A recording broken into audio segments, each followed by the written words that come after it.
11 വർഷമായി യുവജനതയുടെ ശാക്തീകരണം കേന്ദ്ര സർക്കാരിന്റെ മുൻഗണനയാണ്. ലോകത്ത് ഏറ്റവും കൂടുതൽ യുവജനതയുള്ള രാജ്യമാണ് ഇന്ത്യ.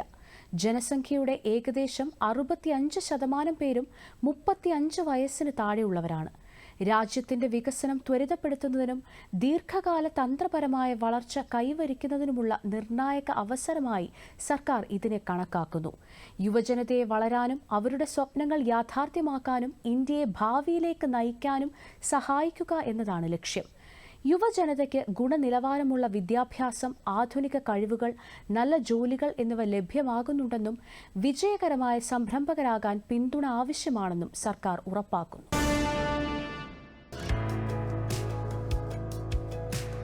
കഴിഞ്ഞ ദശകത്തിൽ രാജ്യത്തെ വിദ്യാഭ്യാസ സമ്പ്രദായം ശക്തിപ്പെടുത്തുന്നതിൽ ഇന്ത്യ അതിവേഗ പുരോഗതിയാണ് കൈവരിച്ചത്. സ്കൂളുകൾ മുതൽ സർവകലാശാലകൾ വരെ ഇതിലുൾപ്പെടുന്നു. IIT-കൾ, IIM-കൾ, എയിംസ് തുടങ്ങിയ പ്രമുഖ സ്ഥാപനങ്ങളിൽ വലിയ പരിഷ്കാരങ്ങളാണ് സമീപകാലത്ത് നടന്നത്. ഗുണനിലവാരമുള്ളതും ഭാവിക്ക് അനുയോജ്യമായതുമായ വിദ്യാഭ്യാസം എല്ലാ പൗരന്മാർക്കും ലഭ്യമാക്കുന്നതിനുള്ള സർക്കാരിന്റെ ശക്തമായ പ്രതിബദ്ധതയുടെ അടയാളങ്ങളാണിത്. 2020 ജൂലൈ 29 പ്രഖ്യാപിച്ച ദേശീയ വിദ്യാഭ്യാസ നയം സ്കൂൾ വിദ്യാഭ്യാസത്തിലും സാങ്കേതിക വിദ്യാഭ്യാസം ഉൾപ്പെടെയുള്ള ഉന്നത വിദ്യാഭ്യാസത്തിലും വിവിധ പരിഷ്കാരങ്ങൾ നിർദ്ദേശിക്കുന്നു. 2030 ആകുമ്പോഴേക്കും പ്രീ സ്കൂൾ മുതൽ സെക്കൻഡറി തലം വരെയുള്ള മൊത്തം പ്രവേശന അനുപാതം 100% തൊഴിലധിഷ്ഠിത വിദ്യാഭ്യാസം ഉൾപ്പെടെയുള്ള ഉന്നത വിദ്യാഭ്യാസ രംഗത്തെ മൊത്തം പ്രവേശന അനുപാതം 2018 26.3% നിന്ന് 2035 ആകുമ്പോഴേക്കും 50% ഇത് ലക്ഷ്യമിടുന്നു. All India survey on higher education അനുസരിച്ച് രാജ്യത്തെ ഉന്നത വിദ്യാഭ്യാസ സ്ഥാപനങ്ങളുടെ എണ്ണം 13.8% വർധന രേഖപ്പെടുത്തിയിട്ടുണ്ട്. 2014-15 51,534 ആയിരുന്ന ഉന്നത വിദ്യാഭ്യാസ സ്ഥാപനങ്ങൾ 2025 മെയ് ആയപ്പോഴേക്കും 70,683 ഉയർന്നു. സർവകലാശാലകൾ, കോളേജുകൾ, PM വിദ്യാലക്ഷ്മി, ഗവേഷണ വികസന സ്ഥാപനങ്ങൾ എന്നിവ ഇതിലുൾപ്പെടുന്നു. 2014-15 760 ആയിരുന്ന സർവകലാശാലകൾ 2025 മെയ് ആയപ്പോഴേക്കും 1334 വളർന്നു. കോളേജുകളുടെ എണ്ണം 38,498 ആയിരുന്നത് 51,959 വർദ്ധിച്ചു. 2014 16 IIT-കൾ മാത്രമാണ് ഉണ്ടായിരുന്നത്. തുടർന്നുള്ള വർഷങ്ങളിൽ 7 പുതിയ IIT-കൾ കൂടി ചേർന്നതോടെ ആകെ എണ്ണം 23 ഉയർന്നു. IIM-കളുടെ എണ്ണം 13 നിന്ന് 21 വളർന്നു. 2014 മുതൽ എയിംസ് സ്ഥാപനങ്ങളുടെ എണ്ണം 7 നിന്ന് 23 വർദ്ധിച്ചു. കൂടാതെ മെഡിക്കൽ കോളേജുകളുടെ എണ്ണം 387 നിന്ന് 2045 ഉയർന്നു. ഇതോടെ 2024 ആയപ്പോഴേക്കും 1.9 ലക്ഷത്തിലധികം മെഡിക്കൽ സീറ്റുകളാണ് രാജ്യത്തുണ്ടായത്. കൂടാതെ PM ശ്രീ യോജനയ്ക്ക് കീഴിൽ രാജ്യത്തുടനീളമുള്ള 14,500 സ്കൂളുകൾ അപ്ഗ്രേഡ് ചെയ്യും. ലോകത്തിലെ ഏറ്റവും പ്രായം കുറഞ്ഞ ജനസംഖ്യയുള്ള രാജ്യങ്ങളിൽ ഒന്നാണ് ഇന്ത്യ. ഇത് പരമാവധി പ്രയോജനപ്പെടുത്തുന്നതിന് വ്യവസായ ആവശ്യങ്ങൾക്ക് അനുയോജ്യമായ കഴിവുകളിൽ യുവാക്കൾക്ക് പരിശീലനം നൽകേണ്ടത് പ്രധാനമാണ്. കഴിഞ്ഞ 11 വർഷങ്ങൾക്കിടെ ഈ രംഗത്ത് വലിയ പുരോഗതി കൈവരിക്കാൻ കഴിഞ്ഞു. ജോലിക്ക് നൈപുണ്യം നേടിയ വിദ്യാർത്ഥികളുടെ എണ്ണം 2014 33.9% ആയിരുന്നത് 2024 51.3% ഉയർന്നു. PM കൗശൽ വികാസ് യോജനയ്ക്ക് കീഴിൽ ഇതുവരെ 1.63 കോടിയിലധികം യുവജനത വൈവിധ്യമാർന്ന നൈപുണ്യ മേഖലകളിൽ പരിശീലനം നേടി എന്നത് ശ്രദ്ധേയമാണ്.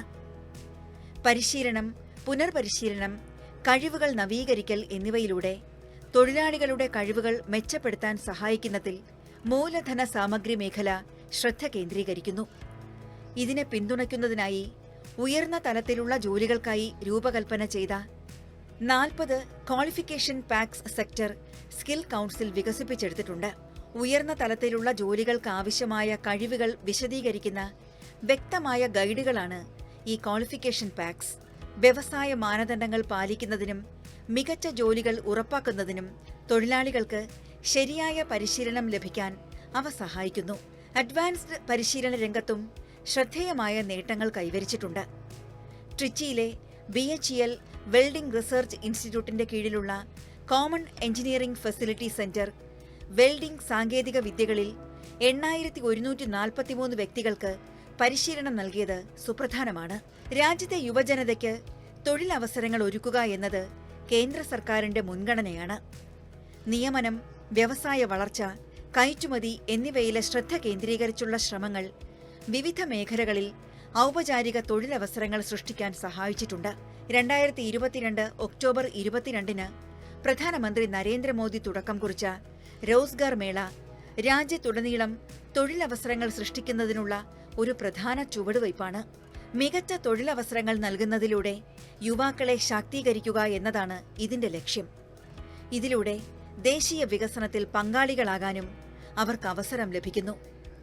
ഇതുവരെ 15 ദേശീയ തലത്തിലുള്ള റോസ്ഗാർ മേളകൾ സംഘടിപ്പിച്ചിട്ടുണ്ട്. അതിലൂടെ ഏകദേശം 10 ലക്ഷം നിയമന കത്തുകൾ വിതരണം ചെയ്തു.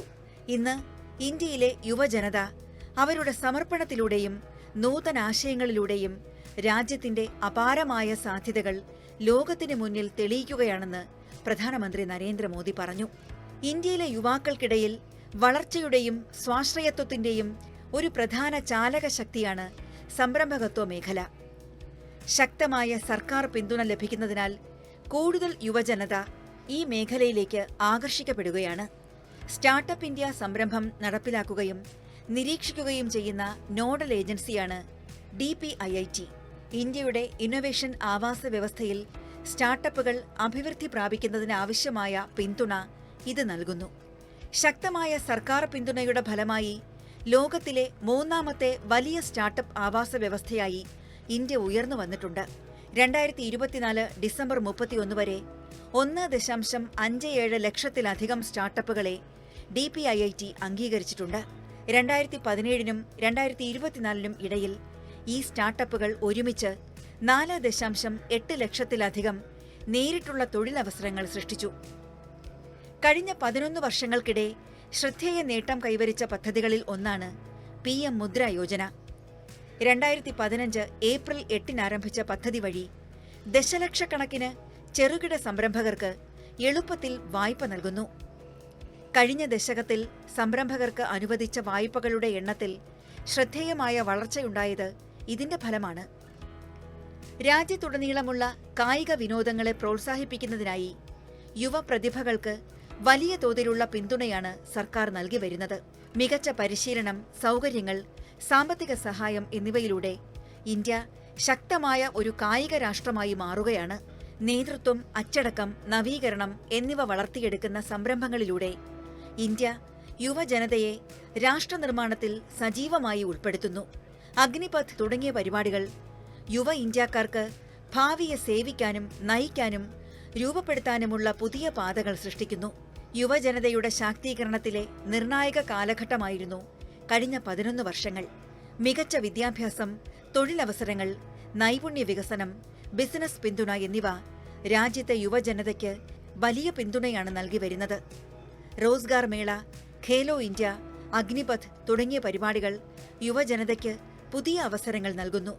ഈ ശ്രമങ്ങളിലൂടെ ഇന്ത്യ തങ്ങളുടെ യുവജനതയെ ശക്തവും വികസിതവുമായ ഒരു രാഷ്ട്രത്തിനായുള്ള പ്രേരക ശക്തിയാക്കി മാറ്റുകയാണ്. യുവജനതയെ ശാക്തീകരിക്കുന്നതിലൂടെ ഇന്ത്യ ആഗോള ശ്രദ്ധാകേന്ദ്രമാവുകയാണ്.